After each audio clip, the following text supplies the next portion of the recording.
Welcome, my friends, to the Predictive Playbook. This is Manny's Irish Pub Sports Betting Show. I'm going to be joined shortly by Tony Finn of Wager Talk, and then at 4:35-ish, Rob Vino will stop by for a quick hitting segment with his best bet for the show. Speaking of best bets for the show, our current record right now, I do have that here. We went 1-3 on Friday, which was one of our worst days in quite a while here, but we are 74-44 and 62.7%, as it says on the description of the YouTube show channel here. 33% ROI over the last 38 shows, and that's doing it 5 days a week. So that is coming up on 2 months worth. So we're doing pretty good. We essentially made just a little bit on the PGA golf props over the weekend, so that is not included in the 491, but it's not going to go much above probably about 540, 545-ish, but still it's plus, and that's what we're aiming for here. Well, I'm going to start with the baseball game tomorrow, and this is what we all wanted. This is definitely what we all wanted. We wanted to see the Yankees and the Red Sox get together, and in this matchup we have a marquee matchup. I mean, what more can we say here? It's a tremendous opportunity here. Garrett Cole, righty, versus Nathan Eovaldi. The Yankees are currently favored by -115, making Boston a home dog of modest proportions. This is the American League playoffs wild card. It was crazy yesterday thinking that we could have a playoff for the two teams involving 4 games. So it really is something else to see, and I can't wait for it. I cannot wait for it. I have a few stats. I'm going to have a 4%er on this game, but I really want to talk about the total because I think what we're seeing here is a lean to the over for, let's see here, over is 16-6 over, when Boston has a fatigued bullpen after 3 straight games throwing 4 or more innings this season. The Yankees are 42-21 over in road games after a 3-game span where the bullpen threw 13 or more total innings over the last 3 seasons and games played over the last 3 seasons. Boston has lost 4 consecutive games to the Yankees. Timeout.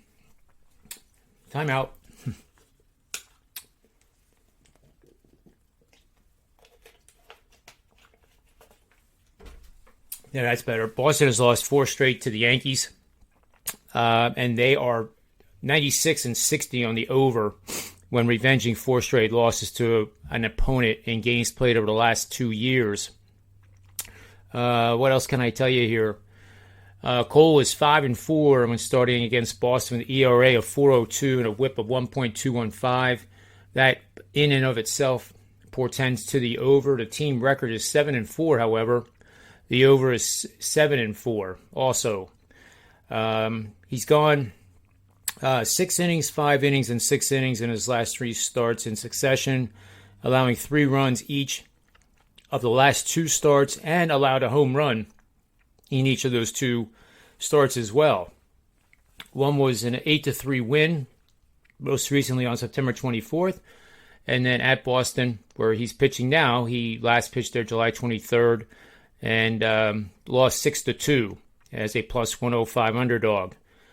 So Eovaldi is going to be on the hill for the Boston Red Sox, 4-4 against the Yankees with an ERA of 3.33 and 1.05. And I think I see Mr. Finn here, so I will bring him in, and we can talk about this game further with him. There's effing Tony. Good afternoon or morning or it looks like your stylist was in town over the weekend. You're looking sharp. Well, I'll just say thank you.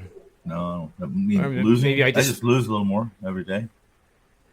Oh, well, that's the difference. That's one of the reasons I think I wear a hat, because then I don't notice it as much. Yeah. Now somebody told me that if you wear a hat, it goes away even faster. So, no, I really have I have a thick head of hair. I'm not really ever concerned about that. It's more it's more about the brain cells that I should be concerned about. I took care of a few of those, but from what I'm told, we have billions of them, so that you don't have to worry about losing too many over the course of one weekend. But if that was a case, I wouldn't worry about it. I'm talking about hundreds of weekends combined, and the effects thereof.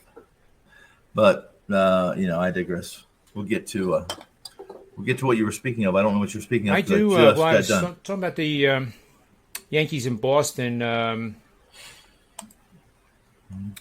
hope you had as half a good week as what I experienced last week. I went 5-1 in the NFL, 4 totals all hit.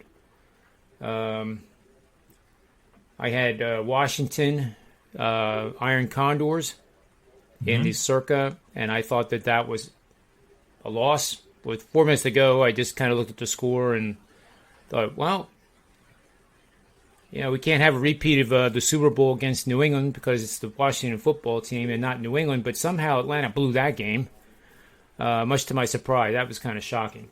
But I think in terms of tomorrow, I think we got what we wanted for the baseball fans of America. I think we got what the networks wanted. I would probably. I think there'd be plenty of Seattle fans and Philadelphia fans, Oakland. A lot of fans would argue with you, but I think the networks are happy. Yeah, I think so. How was your week last week? It was okay. It was I was 6 and I had a big college card that went 6-2, and yesterday in the NFL. I have a play tonight. I have a chance to go if I win tonight, and I fully expect to win tonight. It will be 4-2, so that's not horrible, right? 6-2 and 4-2. No, it's fantastic. You take that it's not award winning situation. It's not award winning, and it's not quite as good as what you just described. But I'm a grinder. Well, that's what it is, and it's only 1 week, Tony. It's only 1 week. And it's the thing people have to remind themselves. One Sunday afternoon, we all can get the horseshoe in the right place, and things happen that you cannot handicap in the NFL. And I do feel that I had a bad pick on Washington, but they came through. I also had a bad pick on San Francisco, and they did exactly what they were supposed to do. I mean, that's one of my. I was a big proponent of Seattle. Mostly, and this is just my uneducated opinion, right? My meager opinion, and that is that we're starting to run into, and it happened during the game as well. What I'm going to reference, and that is that this time last year, it happened a little bit later than week 4, should I say, is that Shanahan that group of players can't stay healthy, and their depth is not sufficient. And last year, when they had that, I think it was week 8 through week 15, whatever it was, they went 1 and change, whatever the number is. Is that right now you can run the football against the Seattle. And let me tell you, Seattle, I thought Carroll, and I'm a big Carroll fan, John. I didn't think that his game plan was. It wasn't what I expected, or wasn't what I would have done. Not that I'm trying to say I'm smarter than Carroll, but I'm not blind, and I'm not a complete idiot. So, but you can run the football against the San Francisco team right now. And one more injury. Well, we saw it happen again. Quarterback goes out. They bring in a rookie, and a pure green rookie that's going against a pedestrian Seattle defense. Now they have their moments, and when they make the right play call, when Carroll and his staff do a good job defensively in their play calling and disguises, they're pretty tough. Yep. But this San Francisco team is in trouble. Shanahan's in trouble, and I don't think I was surprised, John. I was surprised that they. I don't. It has to be. It has to come from it has to come from the GM, who we all know, and but I don't think Shanahan wants to start over. And when you have a rookie quarterback and you're in that kind of development stage, I don't think he has those years. I don't think he has. I don't know that he has a support system within the organization that would say, listen, I know that we had to retool in some areas of our team. We'll talk about an extension. We'll see how you're doing 3 or 4 years from now. I just don't see that. They didn't have a lick of patience for Jimmy G. You think about what they gave for Jimmy G, and where he took him, and even before he got there, they're talking about how we're going to place him. Yep. So, and again, part of that is the major media portals and the talking heads, and that's one of the reasons I don't listen. I don't turn the volume up on any of that crap, is because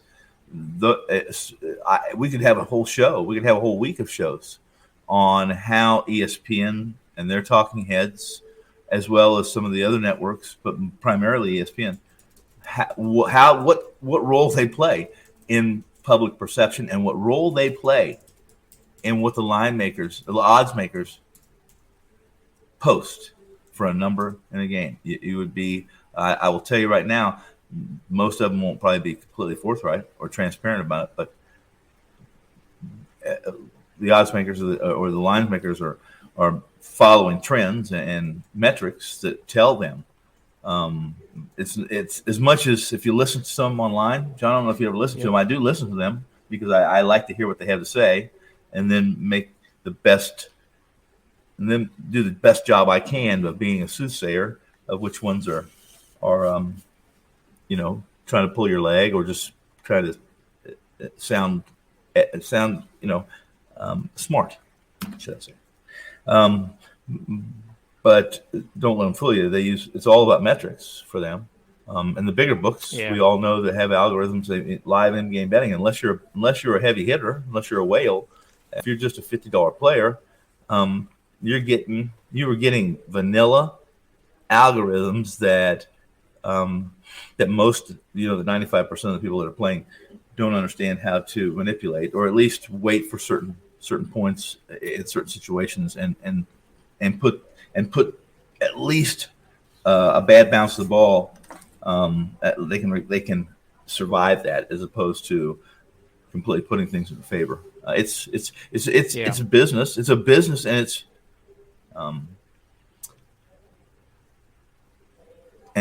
what can we call it? How do we call it?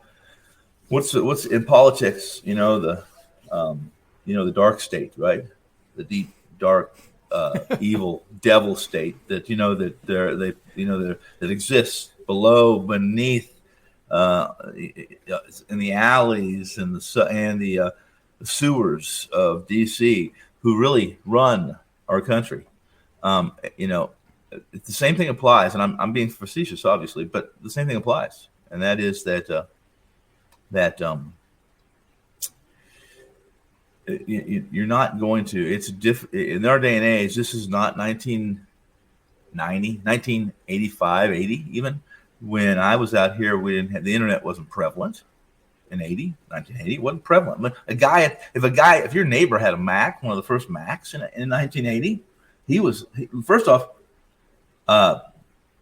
You were his friend, whether you liked him or not. And secondly, you wanted to see it. And third, the cost of it then, if you use inflated numbers or compare it to, was pretty outrageous what it cost to buy. It was over $10,000 for the top end ones. What is that called? And back then, what is it now? That's ridiculous. What $10,000 was in 1980. Yeah. Right. Yep. Yeah. So the fact that talk about deflation. Technology has been a major deflationary force in the macroeconomics. Yeah, I know people laugh. I don't know how many of the audience are will remember this. I'm sure there's some are, and they'll chuckle with me. But I remember growing up, and when I might have grade school, it would have been the '60s, late '60s. that to buy a calculator, a simple calculator that banks give away now, was right. $100 to buy one of those. Yeah. Yeah. TIs. Yeah. And so I know it's hard for some to grasp that, but you think back, like anything, as soon as you buy a phone, as soon as you buy a smartphone, 2 months later, it's obsolete almost. And that's not the result of technology as much as the result of the bottom line for businesses. And they wanted to, they want you to buy a new phone in 3 months. There you go. I mean, I hate to say that it took 60 years, for these things. This becomes it hasn't become some revelation to me, but the more every day, like I've told you before, you guys have heard me say it, every day I realize how much I don't know, not how much I do know. Right. About something you've been working on your whole entire life. Everything in life. Yep. Everything. Every day I find out something that's like, shouldn't I have known that? I guess. Yeah. Yeah. I know you have a show coming up. Rob I do. He's coming on at 4:30. You guys are going to do a relay with me. Okay. But I want to save time for your best bet. But I do. I was going to send you a message last night during the Bucks and the Patriots game, and I really was impressed with Mac Jones. I can't say enough good things. I mean, he kept, there's so many veteran quarterbacks that would have wilted under that pressure playing for New England, and he really embraced that moment because he's, no matter what his career is, he's going to be remembered as the time that he was the opposing quarterback at home in New England and took Tom Brady through all 12 rounds of the heavyweight match. Yeah, more than that. I'm going to trump that, or I think I'll trump that, and I'll say that it's not. Listen, no matter what he does, it will never, ever be equal. It won't even compare. In fact, there'll be some people who will get upset with you if you try to put a young Jones into a young Brady conversation. Who wants to follow? So. Who wants to follow Newt Rockne? Who wants to follow legends in our lifetime? It's a tough gig to follow that. I mean, it's almost a lose-lose. So, I agree with you. Listen, he made a ton of mistakes that they're subtle. But the one in the red zone there towards the end of the game, that should have been a pick six. Yes, it should have been. I'll give you that one. Well, pick at the worst. I mean, it did require some athleticism to get to the ball. But the thing is that I was amazed by this. I didn't play this game because I can tell you right now, my write-up would have been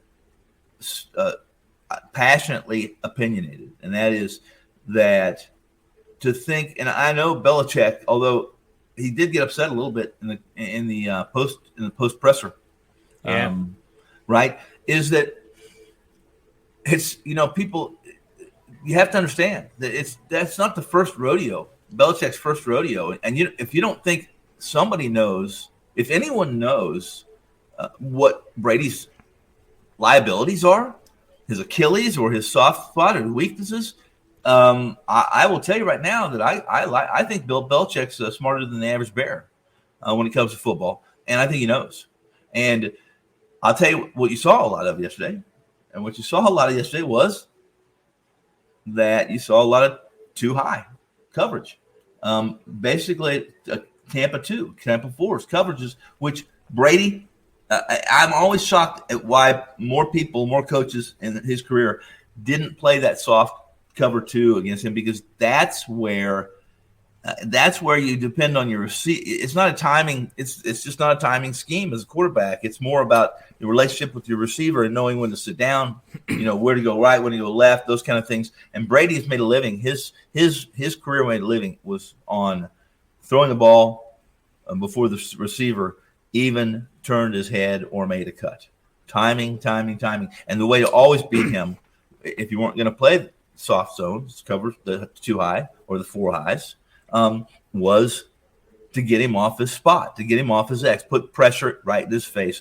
That's always the way you could beat Brady. and why Belichick always had really strong interior offensive linemen to guards. And tackles, important tackles are the center and guards are. That's if you can get through the A gap against Belichick, then you're doing something, because typically they're very protective of that. Or they were with Brady, because he wasn't the most mobile guy. He wasn't the most mobile guy. So I liked the game. I saw the game, and I won the game. I won the game personally because I played in game line. I only made one play. It was in game, and I played it when I got to. I got 2.5 when I think New England went up by 7, went by touchdown early, and while people would say you only got 2.5, you could have got better than that pre-flop. Well, that's true. The thing is, though, if I knew what the score was going to be through the first quarter, when I do pre-flops, I'd probably be a hell of a lot more successful. Yeah, and Sumner Hutchinson here says Tampa Bay's secondary is weak. It is. Well, you don't sign. Sure, I was down. I stopped the shop, John, and I'm watching. They got the TVs at the shop. The guys got the TVs up. They're watching the Monday Night Football game, and they're saying, "Look, this Tampa Bay team, they are so good, or New England's so good that or Tampa Bay they went and picked up Sherman for this game." And of course, what I wanted to say was, are you effing kidding me? If you have to start Sherman in your defensive secondary, then that's not a good thing. No.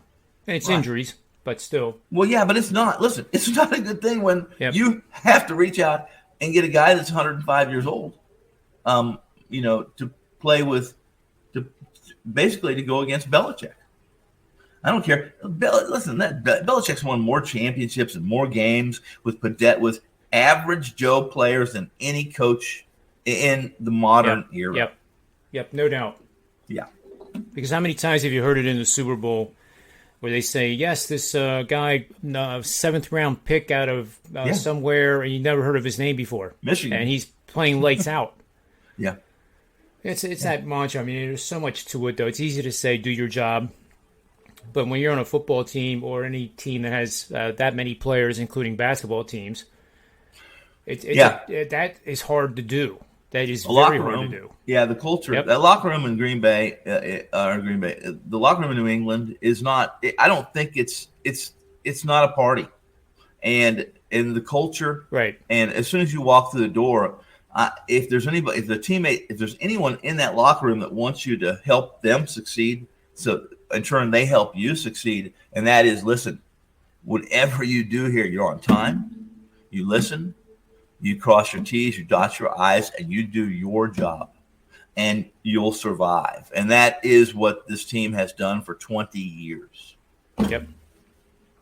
I thought it was a fantastic game. I had my All Access clients had the under, and I was hoping to be able to get see a fast start in the first quarter and then add to it, but there was never a chance. So.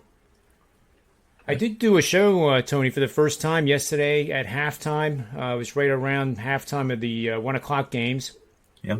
And I did do 2 in-game bets on that show. It was like 7 or 8 minutes in length, and it was the Jets plus 4.5 right there at the half, and the Giants, which when I did it, looked like a really bold, maybe stupid move. It was soon after I signed off the show. It was 21-10 that I said, you want to try to get plus 8.5 because of where the score is right now. And then it didn't really matter because the Giants ended up winning. Right. So both the Giants and the Jets won. And I'll tell you, a premium pick for me also was the Jets. And of course I'm nervous about it because, you hear how bad they are, and you can't really get it out of your head that, well, maybe they're not quite as bad as everybody thinks. But their first 3 games were against 3 pretty damn good defenses, arguably the best 3 in the league. Who? The Jets played the 3 of the best defenses to start the season in the league. Okay, you have to refresh me. I mean, I just did all my updates on my defensive rankings, all adjusted, weighted, et cetera, et cetera. and because I was doing some copy, some content, some write-ups, some analysis for some games that are coming up. And at this time of year is one of the times of year, John, that I use that a lot. I use it's time. It's still early, but I think at this point in time you can go back and say, hey, here's the 4 teams they've played, just like you're doing right now. And the Jets, I would have to, off the top of my head, I'm trying to think who they played. Obviously, they played Carolina in week 1. Patriots, Denver. Mm-hmm. Okay. Yeah, and I'll say this.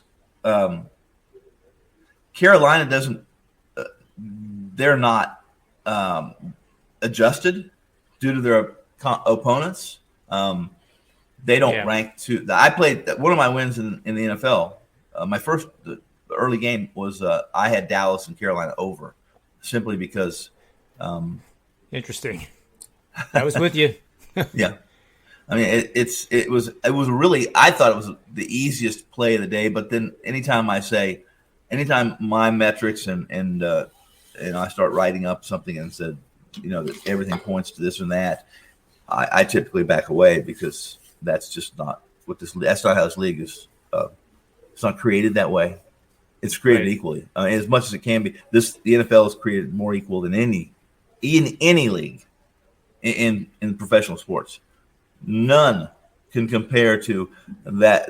The try how they attempt to create parity. At least you're not going to find. There are going to be a few teams, the old San Francisco teams, that would fly their guys in private jet or the nicest jets, put them in the nicest rooms. When the Italian family owned that team and Walsh was quarterback, et cetera, those guys lived really well. Better than. But the rest of the league, this is not like making $500 a week in minor league baseball, which is a travesty right now and really a big issue with baseball as well. So, and we could go into that too. If you haven't, any who's listening, or you, John, if you haven't, do some research on the conditions that these, a lot of times we just think, well, they're just riding a bus because they don't want to fly them, and they don't have the best locker room or the best equipment or the best this. Listen, if you don't get a signing bonus in Major League Baseball, then you better have some savings because you're going to starve. Yep. Starve. You probably know as much as you're involved in baseball, you have to know you're going to effing starve. And in fact, if you don't put a gun to your head at some point in time and shoot yourself, you're way ahead of some of the guys. It's sad. It's really sad. The pressure to perform under those conditions takes a different animal, and they're tough sons of bitches. I'm telling you right now, determined, tough, smart. Wow. Let's get to your pick for the show if you have one, because I know you have to get going, and then I'll just monologue it until Rob Vino comes on. Well, I'm going to do this. I don't have. There's nothing. There's really nothing to talk about other than Monday night. Not tonight. But I will. Let me just throw how about a college football game out for Saturday? Just going to throw it out there. Yeah. And let me pull up my notes because I don't want to. Everything's not quite that fresh yet because I haven't done a bunch of my written work. But I'm going to pull up these notes for you really quickly, and you might know something about it, or those listening might know a little bit about. When we're going to go small school, we're going to go a little bit smaller. We're not talking about minor league football in any shape or form, but let's go to Arkansas State is a team I want to talk about. There you go. Do you know something about Arkansas State? You know something about the Sun Belt? Not too much. I know they're playing Coastal Carolina this week. They are playing Coastal Carolina. And if you guys have a chance, John, you probably don't have 1 minute, and you want to look at the box score or what Arkansas State is. I'm hard on Big Ten teams or Pac-12 teams. Some of the teams that have coaches that are younger than me, and I consider them dinosaurs because they refuse to accept that the only thing in life that doesn't change, that is constant, is the fact that you better change with that's the only constant. Yep. And that is Arkansas State, it doesn't play football, in my opinion. They go out and practice for 60 minutes, clocked, officiated, competed against, and other teams are playing. But they threw the ball 61 times. They threw the ball 61 a lot of yards. I know that. Yeah, they gained 500. Let's put it this way. My notes: 61 times through the air, 4 interceptions in those 61 times. Right, 34 first downs, 534 yards of offense, and they lost by 26 points. Oh, there you go. Okay. It says a lot for the defense, or it says a lot for turnovers or something. Well, they played Georgia Southern. How many yards did Georgia Southern? Georgia Southern won by, as I just outlined, won by 26 points, and they threw for 69 yards through the air. They ran for I think 500 or 600 yards rushing. 503. I have it right here. 50 attempts, 503, 3 for 13, passing for 37. 10 yards a carry. Now, you'd have to go back and look at Arkansas State. You have to go back and look at their past. This isn't different. This is who they are. This is what they do. Yeah, they throw and throw more. That's right. And so I'm not certain. If you look at the final score there, 59-33 in their last game, that's 92 points. The total was 66. And that's a triple option. First off, I guess we say that Georgia Southern doesn't run the football. It's a triple option running offense. Who they fired their coach the week before this game, and they nearly got to the total in this game by themselves. What's my pick? Central or Coastal Carolina. Arkansas State, which is a Thursday night game, am I right? Yeah. Thursday or Friday night game. Yep. And the total opened, listen, a penny opened this, or there's been some of these books opened this at 77. Well, they had to make an adjustment to the rest of the stores, the shops, and to keep pace and to save themselves from being horrendously lopsided, you know. It's still, I saw 70 last night, and I'm playing over 70 on Coastal Carolina, who I think will score 50. And all Arkansas State has to do is, when you throw the ball that many times, that many drives, you're bound to get lucky a couple times. So they need to put up 14, 20 points. Yeah, it's I like that pick quite a bit because, I mean, realistically, I think Coastal Carolina probably scores more than 50, but to your Maybe point, so. 50. Yes. That gets you just about there.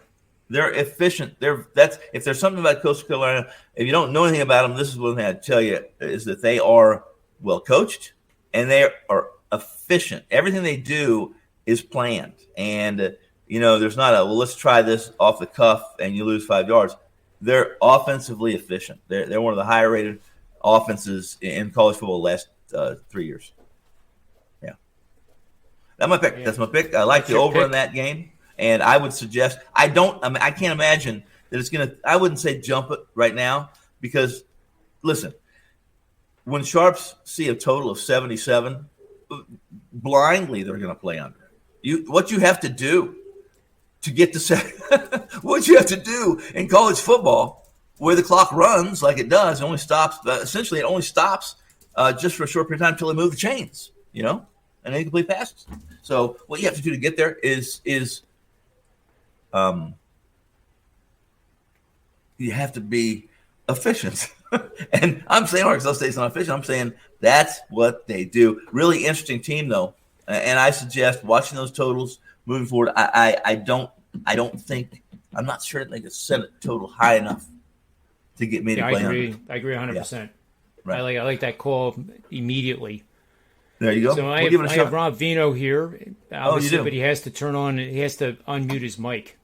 Well, listen. I have got my call, but I know any second now they're going to say I'm going to get a ding and say, "Where the hell are you? Why aren't you here?" You know, I'll say, "Well, because I didn't get the directive to come yet. Everything I do, I have to be directed. Ask my wife. You don't believe." Oh, me too. But yeah.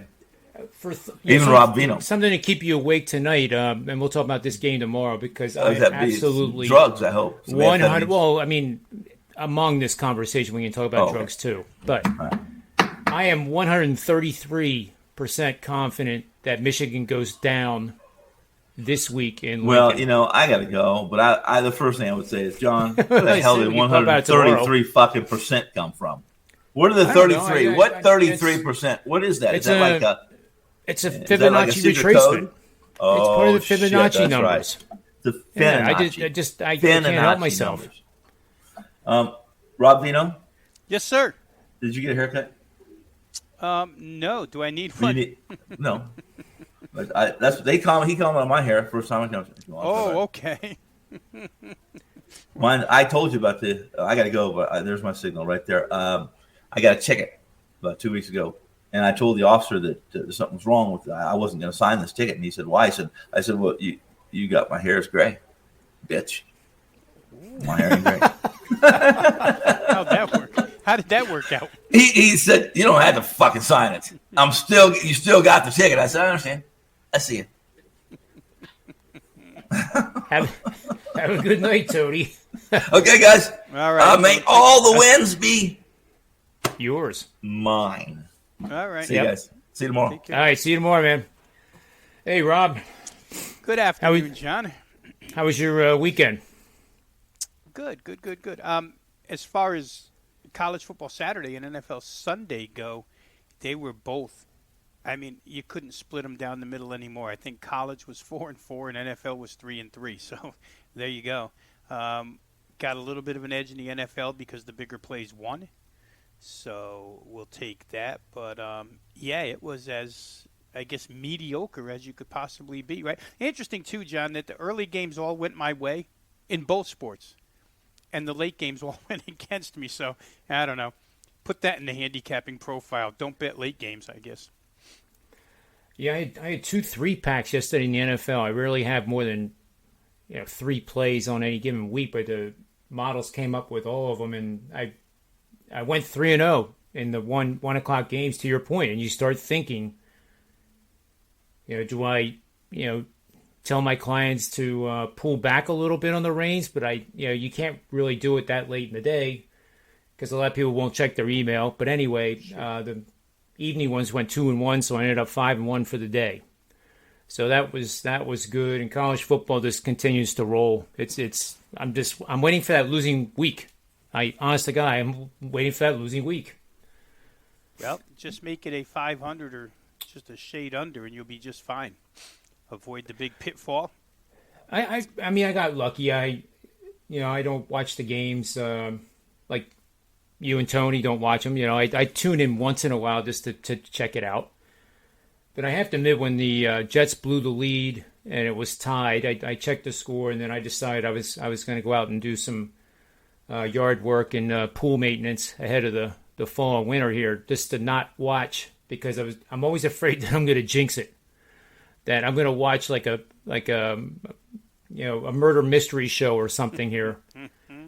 And in fact, I also had that Washington Iron Condors team, and I thought that was a loss.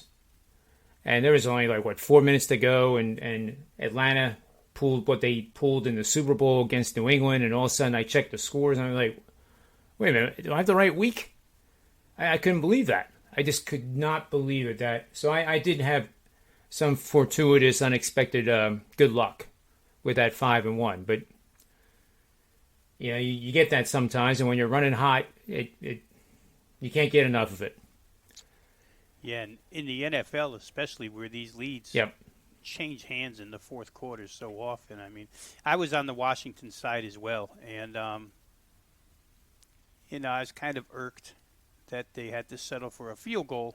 They got the ball back. I think they scored twice in the final 3:52. Yeah. But they got the ball back the first time, and they were on the march, and they had to settle for 3. And I'm thinking, even if they get the ball back, you're only going to win 31-30, and you're laying 1.5 points, so that's going to be another agonizing loss. And they threw that throwback screen to McKissick, who just took off down the sidelines. And I'm sure you've seen the highlight by now, but he went airborne from about the 5-yard line. And I'm just waiting for the referees to overturn it, which they didn't, thank goodness. And so once that one came in, I was on the same side as you. Once that came in, I thought, man, this Maybe It's my pretty thinking was good. a little opposite. I'm thinking this is going to be a pretty big day. We're already off to the races. We're getting lucky as well. And, but so a couple of things just didn't, you get a case where Seattle plays San Francisco and I have over 51.5, and right before the game, Robbie Gould, the 49ers field goal kicker, gets hurt. And so, of course, that comes into play right away. They're marching the punter out there to try a field goal, and those 3 points would have made a very, very big difference in my day had he had made that field goal. It would have been a 52 final. So, sometimes you get it on the lucky side. Sometimes you get on the unlucky side. Trick is to try and win the ones that aren't decided by a coin flip. And we got there with a few, like I say, early on. I think that the Chiefs and the Eagles, I had the Chiefs first half as the best play of the day. And they did. It wasn't easy, right? I'm sure you saw a lot of that one. I mean, that first half was whoever gets the ball last is going to be ahead, and the Eagles kicked field goals where the Chiefs scored touchdowns, so that wound up 21-13. And I think Hurts got strip sacked right before the end of the first half to preserve it. But that one was good. And Cowboys-Carolina, over, it was a low first half total, maybe about 25.5, and they went over that very easily. So, like I say, early was really good. Late sort of gave it back, and we'll see if we can. If all goes well tonight, John, we'll wind up on the plus side. If all goes well tonight, because I do have a play up and available for this evening, Monday Night Football. I do as well. I had over in the Eagles game, full game. Mm-hmm. I had the Jets. Yes. And I'm totally convinced the Jets are a team that I could almost see myself on again, for the sole reason that now we have a sample size. We can look at the defenses that they played. We can make a case that those are 3 of the top 5 defenses in the league.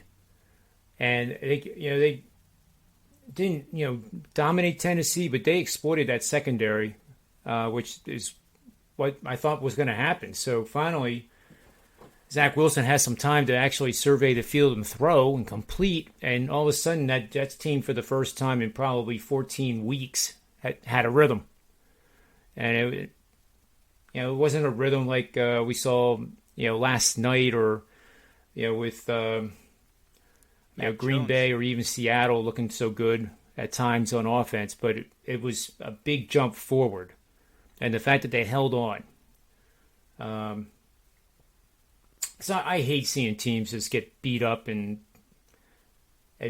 torn up in the media. I mean, that does no good for anybody.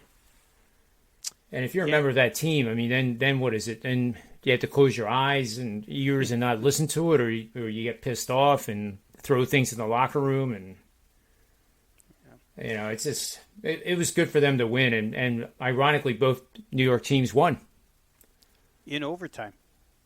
Yeah. I mean, what are the odds of that? Yeah, the Yankees almost won in overtime yesterday.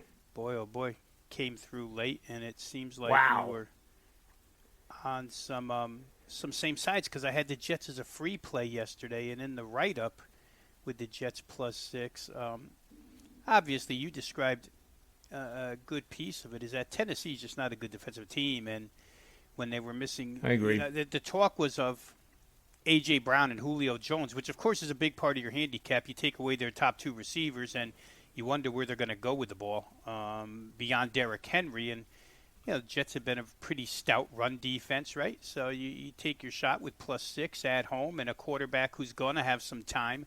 And he was getting 2 receivers back. Jamison Crowder and Denzel Mims both come back for the Jets. So there were some personnel advantages to playing the Jets +6. I think people get a little scared of playing what they perceive to be a bad team. In retrospect, right. I should have made it more than a free play. I probably should have had it as part of the member card, but I didn't stick it in there. Used it as the free. So, yeah, you're right, John. I mean, all of that stuff has to be taken into consideration. Zach Wilson was up against it first 3 outings. When you're going to play Carolina and Matt Rule, and you're going to play Vic Fangio of Denver, and you're going to play Bill Belichick running that New England defense, it's hard. But the Tennessee defense, without their premier pass rusher, and it's a weak defense to begin with, worth taking a chance, and it came out good. Good. in Kansas City, I mean, that defense is a big problem. I mean, I think Reed's strategy was, what I wrote to the clients, was that he's going to simply not worry about the defense, and he's just going to outscore the Eagles. And I even tweeted this: the difference between a good team, a great team, and a team that's mediocre or poor is that the poor teams have more field goals than touchdowns. At one point, the Eagles had scored on 5 possessions, but 3 of them were field goals. The Chiefs scored on 4 possessions, touchdowns. So the Eagles had more scoring possessions by 1 than the Chiefs did, but they were losing by, I guess, at that point, 12, I guess it was. And that's the difference. I mean, it's easy to say, but as soon as a big dog, 7 points or more in the NFL, has to settle for a field goal, and the other team has already scored a touchdown, that goes right in my head. That this home dog, for example, is not going to end up faring too well unless the favorite helps them with turnovers and stupidity. Kansas City got all those turnovers and stupidity out the week before against San Diego when they turned it over the first 3 times in Charger territory. And in the NFL, that's why the NFL is described as a red zone league. It totally is a red zone league. Whether you can get into the end zone or have to settle for field goals. For years, the Atlanta Falcons have been a field goal kicking team. It hurt them again yesterday. They just kicked too many field goals rather than scoring touchdowns. But a lot of teams can get inside the 20, and then the playbook runs dry. And Andy Reid, they used that shovel pass a couple times in a row, kind of that bowling form shovel pass to get into the end zone. But you have to have a whole other playbook for inside the 20 in the NFL. And some teams do score touchdowns, and some teams regularly don't. The Eagles, trying to think, John, I guess they've run into red zone trouble all season long, right? Because in the San Francisco game, they had 1st and goal from the 1 and couldn't get in on 4 tries. They wound up doing the play from the Super Bowl on 4th down. The Philly special. The Philly special, and it didn't work. So, but it's a young team they don't necessarily have, I'm trying to think, outside of Goddard or Ertz, a real good end zone target, right? Like, their wide receivers are smallish. Jalen Reagor's not tall. Devontae Smith is not tall. They can't just high point a ball or post up a guy like some other teams have the ability to do. Travis Kelce for Kansas City is, and Tyreek Hill, we saw him on the goal line score too. They're just a little bit better in that department right now. I thought it was a pretty good showing for the Eagles, though, offensively. But, boy, 2 weeks in a row against 2 really good offenses. Their defense has got shredded. Ooh.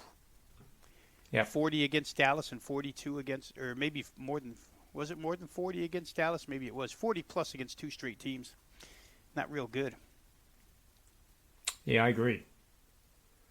Over team. I think we made that call 3 weeks ago. The Eagles might be an over team this year. Yeah, that's right. That's right. I wouldn't be afraid to do it again. They're on the road at Carolina.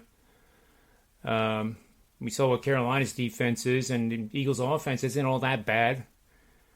They have young weapons. I mean, they do. Devontae Smith's catch that was called back, I saw that highlight. That was unreal. So they have the playmakers there now. I think they just have to keep working together, and they'll be better at the end of the season than they are now. But who knows in that division? You would think it's Dallas to take control of now. They can lay an egg any week of the season, so there's really no clear-cut winner there. But obviously the AFC West is stout, and that game tonight is going to be fun to watch. Hopefully as good as the one last night. Yeah, how about that, Tom Brady? Mac Jones looked very good for those who, we talked a lot about Mac Jones dating back to the Senior Bowl. You're the one that started it, thank goodness. What was it? Last night he hit 19 in a row at one point. Yeah, that ties Brady's career high. You can just see it in that guy that when they do get him more weapons and they can become more explosive, he's going to be a good quarterback. I don't think there's any question about it. people compare. I don't think they compare him to Brady, but when people say that, they mean that there are a lot of similarities in their game, and you can see those similarities. Mac Jones is quick to release the football. Mac Jones knows where the football is supposed to go. He walks to the line, reads the defense. Not the strongest arm in the world, but certainly an accurate arm, puts the ball right where it's supposed to be. So they've got themselves a very good quarterback in the future. It's just a matter of building the parts around it. And they couldn't run the football last night, but nobody runs it on Tampa Bay anyway. Right. But they have to get a little more than Jacoby Myers. The wide receiving core just leaves a lot to be desired right now. Agreed. Absolutely agreed. Well, do you want to do there's not much going on tonight. I don't know if you have a free pick for the show or not. Yeah, but because if you do, let's do one, and then I'll do mine, and we'll call it a night. Well, let's go like this, and this is ended up already on the client card for tomorrow. So for those of you who are watching, you won't have to purchase it because we'll just give it away here now. I played the AL play-in game tomorrow night, the Yankees and Red Sox. I played the first 5 innings under the total. We're looking at 4.5. Couple of reasons why. First of all, we're missing a couple of key bats in this game, right? DJ LeMahieu for the Yankees, J.D. Martinez for the other side. And you've got arguably the 2 best pitchers they could possibly throw out there starting this game. Garrett Cole on one side, Nate Eovaldi, who's been there before and performed very well on the playoff stage with the 99 miles an hour that he throws. So I think that with those 2 guys, John, you probably want to and the full game total has come down. The 8.5s have been chopped down to 8s now all across the board. But I was a little scared of the Boston bullpen, not necessarily the Yankee bullpen. Yeah. I'm not afraid of that. But the Boston bullpen can be a little shaky. So I decided to go the 5-inning route where 4.5s are available universally everywhere. Got to lay a little extra juice with it. I think you can get as cheap as 15 cents. So go shop. But I think, to think that this game could be 2-2 or 2-1 or even 2-0. Garrett Cole could have a shutout through 5 in this one if he's on top of his game, which I expect him to be. So I played under 4.5 runs, first 5 innings. Yanks Boston tomorrow in. We'll see if it turns out to be the Bucky Dent game of 1978, but certainly Yankees Red Sox have a long, long history. Yeah, that's for sure. And tonight's game, I'll give it out for the show. I have a 4%er on the side of this one that I like quite a bit. And for the show, I'm going to play under this posted total. The betting frenzy, I would call it, with the over is getting a little bit out of hand, and it's really not moving up. And that's a telltale sign that it's public bettors probably who unfortunately lost over the weekend now trying to recoup it all. And it's human nature to want to bet the over when you're trying to recoup it all. But do yourself a favor and don't try to recoup it all if you're in that boat. It's not worth it. It's just not worth putting your that kind of money all in one game. It's better to just keep grinding it along like we keep trying to say every single show.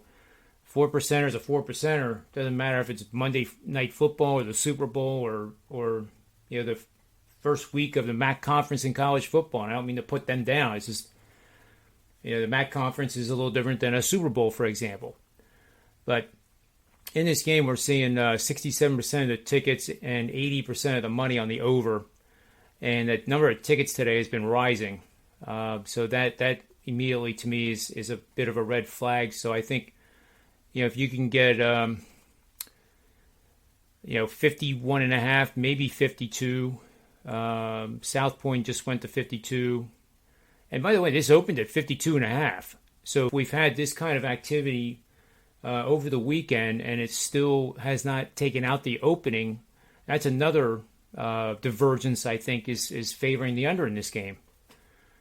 So that will be my pick for that. And then... tomorrow, Rob, I don't know if you heard me tell Tony this or not. I think Michigan's going down Saturday at 7:30 p.m. at Memorial Stadium in Lincoln, Nebraska. That when that line opened up, and I immediately turned on the models, and I started really digging like it was a Tuesday. And why in the world, after that performance that Michigan put on Wisconsin, and the diversity now that offense has, well, the starting quarterback for Michigan escapes my memory right now, but he completed 17 passes prior to this game. He attempted a max of 16. So Harbaugh was able to change the scheme completely around. And, once I got to halftime, you could see what was going to happen. So for them to come now into Lincoln as basically a 3 or 3.5 point favorite, ranked number 9 in the country, and Nebraska is not ranked, it smells funny. It definitely smells funny. So I'll have some pretty amazing angles that also support Nebraska, and we'll go over those as well. But I don't think I've ever been that bullish on a game on a Monday that takes place on Saturday in a couple years. Yeah, Nebraska's been coming the last few weeks, John. On Yep. Wager Talk today, last Friday, I used them as a play on that show, minus the 11 against Northwestern, and they win 56-7. And it's really hard. I laid it out that day. It's been really, really hard to back Nebraska, not because of talent or inabilities, but because of the boneheaded stuff that they do on a weekly basis. And I just felt like, you watch them play Oklahoma 3 weeks, I guess 2 games ago. It'll be 3 weeks when this game goes off. But watch them play Oklahoma, and they stood up at the line of scrimmage. They had a really good strategy for that game. We're going to umbrella defense you. You're going to have to go underneath. We know you like to hit big shots. They didn't allow any of those. And they were right in that game the entire way. I think they lose by 7. They come back the next week, have to go to East Lansing against a red-hot Michigan State team and drag them into overtime. And you could just see each week progressing. I mean, we go all the way back to the beginning of the year when they played Illinois and lost. I think everybody soiled on Nebraska right away because, oh, my God, it's the same old Nebraska. And believe me, they look like it. But it looks different now. It looks different. Scott Frost, he's not a head coach that I generally pay a lot of attention to because there's a lot of coach speak that goes on with Scott Frost. He doesn't really give you full honesty like some others do. Very few do, but there's a couple that do. But he said, physically, his team was much, much better now. He had worried about their physicality for the last couple of years, but this year's team, as far as tackling and standing up at the line of scrimmage, and now that's what Michigan does best, right? Michigan wants to run the football. You mentioned that Cade McNamara threw it a few more times this week for them. I think that was part of a game plan against a team that only gives up 1 yard per carry, so you had to throw the ball against them a little bit.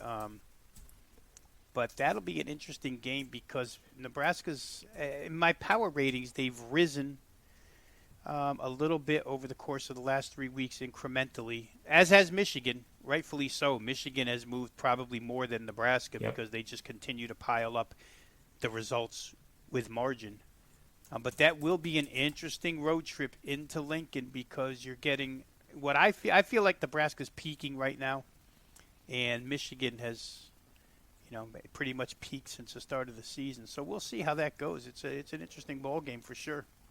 Oh, it Two definitely head coaches is. they're both of the same mindset. I think about Scott Frost and that game against Oklahoma, and they interviewed him, and we're going to bully them, and we're going to punch them in the face, and we're going to bloody their nose, and it just reminds you of Jim Harbaugh. It's the same style, it's the same mindset. He's had to adapt from that Central Florida style a little bit, right? When Scott Frost was in Central Florida and ran the 13-0 board that season and had their own fake national championship parade for themselves, they were a little more than just bully you at the line of scrimmage. They were more explosive. And with this Nebraska club, it just hasn't worked out that way. So they've turned the tables a little bit, found a new philosophy, and here we go. Your front against my front, and let's see who's better, who's tougher, and it wouldn't surprise me if Nebraska won for sure. I'm a little surprised that Michigan has continued on the way they have. But they're a good football team. At this point in time, you have to be sold on what Michigan has done. You can't just, it's 5 weeks in. I don't think you can sit there and say they haven't played anybody or anything like that. But what you might be able to say is that Wisconsin, because their offense is so pathetic. If there was a game that they were going to win, it would have been that game, right? They just had to. And, they've done, anybody good that they've played has shut them down, starting with Penn State. Well, Penn State didn't really shut them down. They got outgained in that game, but they lost the game at home to Penn State, didn't score points, had the total yardage, but they, threw interceptions and all that other stuff. So, I don't know, that Big Ten is looking a little different today than it did last Monday, right? Ohio State comes out and absolutely blasts Rutgers, which was a real popular pick among folks. Rutgers. That game was over as soon as they kicked the ball off. Michigan and Iowa and Penn State, those 4, and 3 of those you can attach outstanding defense to. Iowa, Penn State, Michigan, all playing really, really good defense at this point. Yeah, absolutely. It's going to be fun to break down these games, too, as we go through the week, especially in the Big Ten. There's a couple of good games in the SEC, too, where you have a pretty darn good Texas A&M team getting 17.5 at home against that team from Alabama. That was one of I had 2 losers in college football on Saturday. One was Mississippi. I was very disappointed in that. Goodness gracious, what was the other one? Why, I should remember this. Wow. Going brain dead already. See, that's the sign of a, if I can humbly say, it's a sign of a pro, Rob, because we don't remember what we won or lost, a couple days after it happens. And we're already on to the next week. Yeah, I think that's exactly what it is, John. We have to move on so fast that you barely have time. I mean, I do a lot of college football work Sunday while I'm watching NFL, but it's what happened the week before is quickly forgotten because, like you said, you saw a Nebraska-Michigan line, and immediately you're into that matchup 6 days from now, rather than thinking about what happened last week. So it moves so fast. I say it every week when we come on, but this is going to be week 6 of college football. It feels like it just started. And it does. Here we go. You're right. 6 weeks going to be down the drain already. So yep, it's just amazing how quickly the wheels have to start spinning for the next week and the next games. And we have Thursday night. Pretty soon we're going to have Tuesday, Wednesday, Thursday, Friday, that's Saturday. Right. Yeah, we're going to have the whole batch thrown at us. So and basketball's coming, right? That just amazes me as well. That I keep being reminded how quickly the NBA is coming, how quickly college basketball is coming. Yikes. It's a crowded month of the year. Yeah, no, I have to ask you because I haven't had time to even look at it, but what is the latest with the Sixers and you-know-who? Because we're getting pretty close now. We're actually playing some exhibition games, right? Yep. Yep. Well, have you heard anything at all? Because it's suddenly gone really quiet. Yeah, and I heard relatively no response. speaking. Well, I heard no response from Ben Simmons' camp to the Sixers' move. I mean, it's like a chess game. The Sixers made the next move, and they took the $8.5 million that they owe him and put it into an escrow account and said, we're going to leave it right here, and every day you don't show up, we're just going to draw your fine out of that $8.5 million. And if you decide to show up and play, then we'll pay you the money. But until then, they kept it. They withheld it. Like I say, they put it in an escrow account, and every single day he doesn't show up. I forget what the fine is. It's not as crazy as – I mean, it's substantial. Maybe not to Ben Simmons, but to anybody else walking around every day trying to make a living, it's substantial.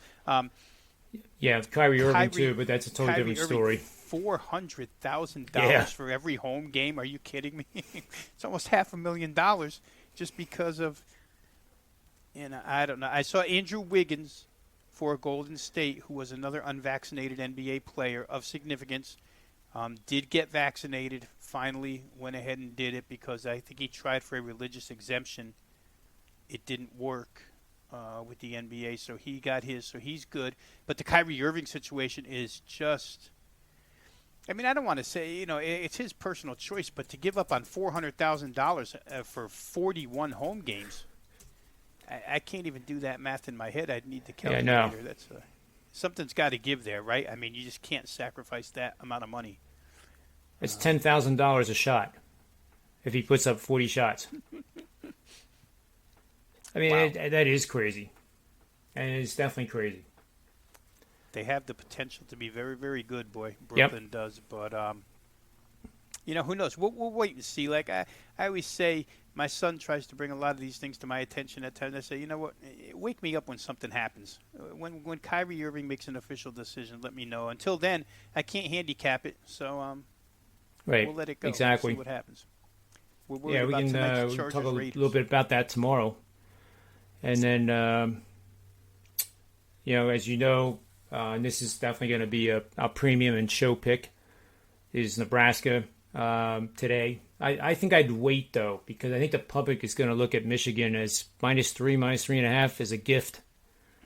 And, it's recency bias. What has Nebraska done? Oh, okay, they look at the record and oh, that's right, Michigan kicked the crap out of Wisconsin in Madison, which was impressive. They haven't won there since 2001. They lost the last 5. Yeah, and I think there's more of a chance they go into 4.5 than 2.5. But that's just my opinion.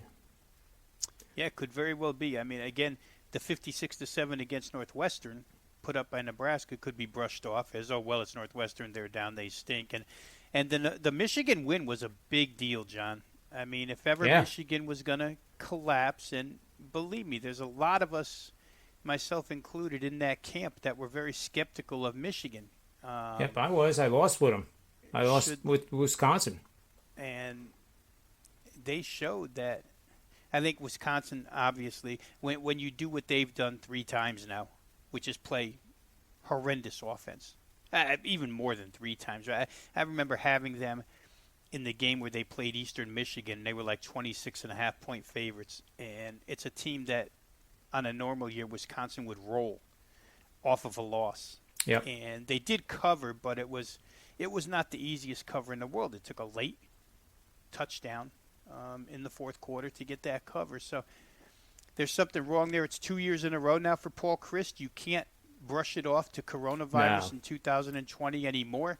The quarterbacking there stinks, and it stunk for, I would go back even to a kid who played middle school football with my youngest son from St. Maximilian here in Westchester. Alex Hornibrook was the quarterback for Wisconsin a few years back, and that wasn't even really good quarterback play. So Wisconsin, since Russell Wilson, have they had a good quarterback? I'm not sure that they have.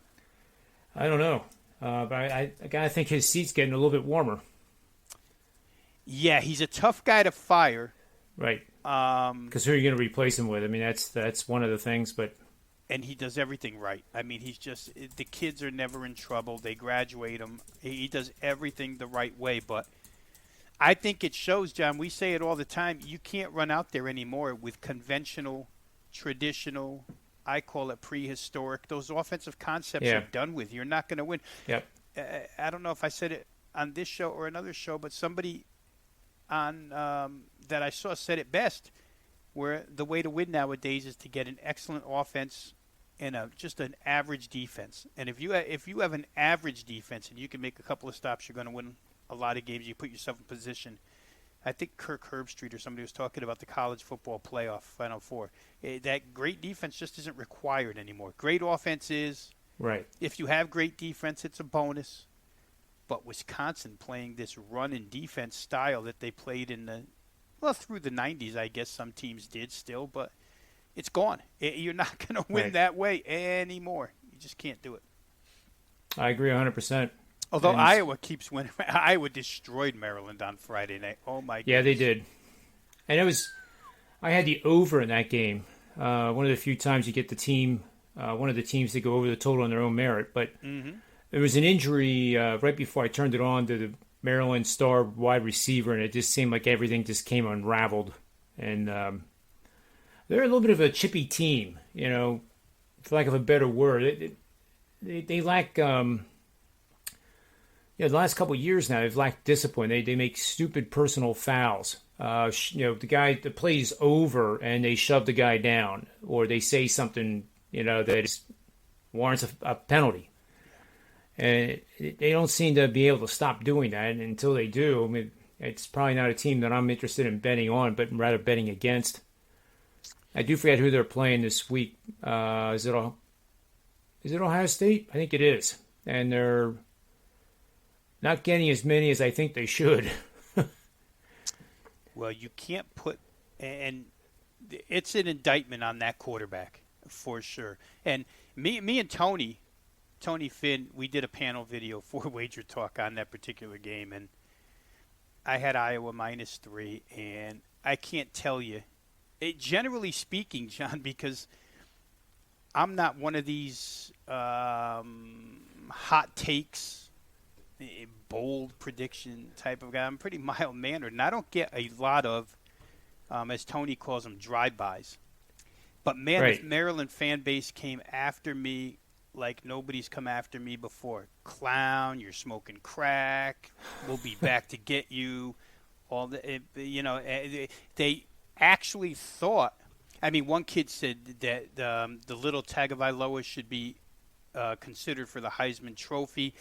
And I guess, you hit a nerve when you make a point that people that watch him said that this kid is a one-read quarterback, and that's it, and that Iowa would confuse the ever-loving heck out of him. I think you and I did a little bit of an analysis of this game on Thursday's show last week, but everything thought of Tua by some insiders ended up being true. He's not much of a quarterback. Iowa baited him in. He got picked off 6 times.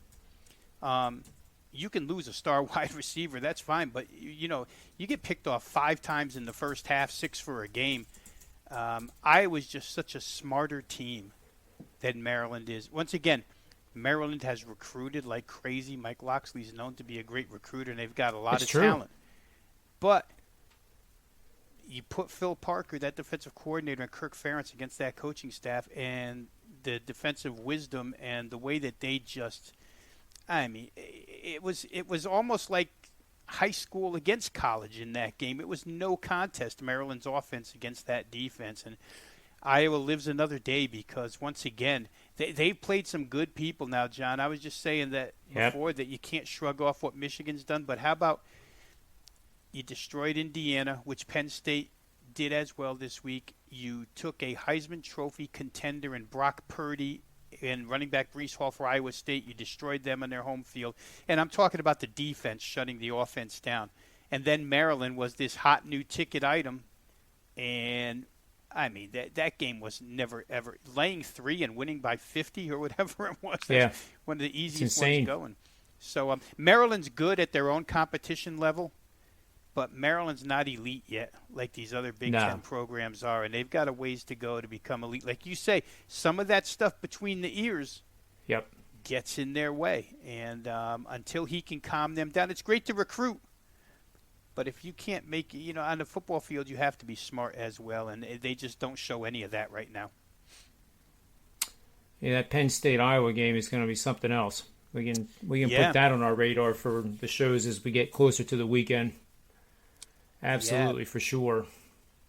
I mean, the Happy Valley faithful were going crazy Saturday night, rightfully so. They've got a lot to be excited about there if they could just – and, I mean, the running game picked up, right? The running game was better this week for Penn State. So, if you allow them to become a little bit more balanced as the season goes on, if they can accomplish that, and I think they will. Again, I'm repetitive when I say this, but I'm a firm believer in Mike Yurcich at offensive coordinator, and it just looks like things as it goes on will round into form here. Penn State's offensive line is the biggest issue on that team. And they pass protect really well. They don't run block real well. And it looked a little better. Yeah, I think Clifford should be mentioned in the Heisman circles, too. He's got it done. And I'm noticing here in the Wager Talk odds page, this game opened at 2.5, and Penny's got it at -1.5, -107. So does Heritage. So that initially is saying that there's some decent sized money coming in on Penn State. It doesn't mean they're gonna win, but it should be a very, very fun game to watch and break down. That's for sure. Yeah, I would think that, if you were to say defenses being equal, I don't know that they are. Maybe you give a slight edge to Iowa defensively, maybe, but you're splitting hairs on that side of the ball. You could say either way and have a legitimate argument. But the offensive side, I'd rather have Penn State's 11 on offense than I would Iowa's 11. Because Iowa does not have a Dotson. And he's the X factor in a matchup like this. The total's only 41.5. It may stay under that. Wow. That's a low number for modern day college football. That means 24-17 final. You still cash your ticket. Certainly that's attainable with these two defenses. And Iowa, what's the number now? I think it's 26 or 27 games in a row without allowing 24 points. Yeah. Which is a credit to that program. And we'll see. We will see, but that'll be a good one. Iowa took a lot of deep shots against Maryland, which may have surprised, but they found a weakness in that team, and they just went after it, and they completed a lot downfield, much more than we've seen all season long. But to think that that's going to exist against Penn State, not so sure. That's a good defense. It's a battle of the Titans for sure, and that's going to go a long way to deciding the Big Ten. But Penn State has to play Ohio State, and if they would win against Iowa, then the stage is set. It's interesting. This game's at 4 o'clock, and the last two big Penn State games were at night on prime time television. Yeah, well, they don't want to play away from home in a 7:30 game. No, they right. Want to play it's at a huge home. advantage. Yep. In a 7:30 game, so Iowa's James Franklin's post game was really good the other day. We'll see. I mean, I happen to like him. I don't want to get too carried away. I've thought from the beginning that in the East Division they were the team with the chance to take out Ohio State if all broke right. So far, everything's breaking right. It's a non-divisional game too, John, which means it won't really hurt either one of them. For Penn State, the big games are Michigan, Ohio State, Michigan State. The ones that are inside their division if they want to find their way to the Big 12 championship or Big 10 championship. But still, if you're looking for the college football playoff Final Four, this is a huge game. Iowa's ranked number 3, I saw this morning, and that's from somebody who doesn't pay attention to rankings, but I happen to be staring at the scroll on the television. It showed Iowa number 3 and Cincinnati number 5. Yeah, they leapfrogged over Penn State. Penn State's number 4 2 weeks in a row. And what did Penn State do? They shut out Indiana 24-0. So I guess that wasn't impressive. Well, they'll get their shot at number 3, right? And yes, they do. They're in a very good position. So the winner of that game is going to be one of the top 3 teams in the nation come next week. So it's just a very, very big game, important game for both sides. Yep. Well, I guess I'll let you get back to work, Rob. I'm going to all right, buddy. Grab some dinner and then get back at it. But our picks for the show are Tony Finn, Coastal Carolina, Rob Vino's first 5 under 4.5 runs in tomorrow's, I don't even know what to call it, monster playoff game that we all wanted to see. And, I had Nebraska for a free pick. And I did like Derek Carr under 23.5 completions. That was one that I saw was plus 105 or 110. So we'll put that down for the pizza money. Into the pizza money. Yeah, the $10 pizza. I'm still at the $10 level. Well, I guess it's $12.95, I think. But anyway, Rob, thanks for your time. As always, have a great night. Enjoy the Monday night game. And thanks for the everyone in the chat room today. I think this is the most names I've seen. A lot of names I don't recognize. So I guess the word's getting around that, once in a while we do know what we're doing and do it well. So we appreciate that very much. Make sure you get over to Wager Talk and get Rob Vino's and Tony Finn's, Tony Mejia's picks. And make sure you bookmark those pages so you can get to them easy, because they have stuff up every single day that's worthwhile for you to invest in. And think of it this way: you invest in them, then you got guys like us working for you, and that is a good thing. So for Rob Vito, myself, Tony Finn, everybody else that appears on this show, wagertalk.com, sportsmemo.com, may all the wins continue to be yours.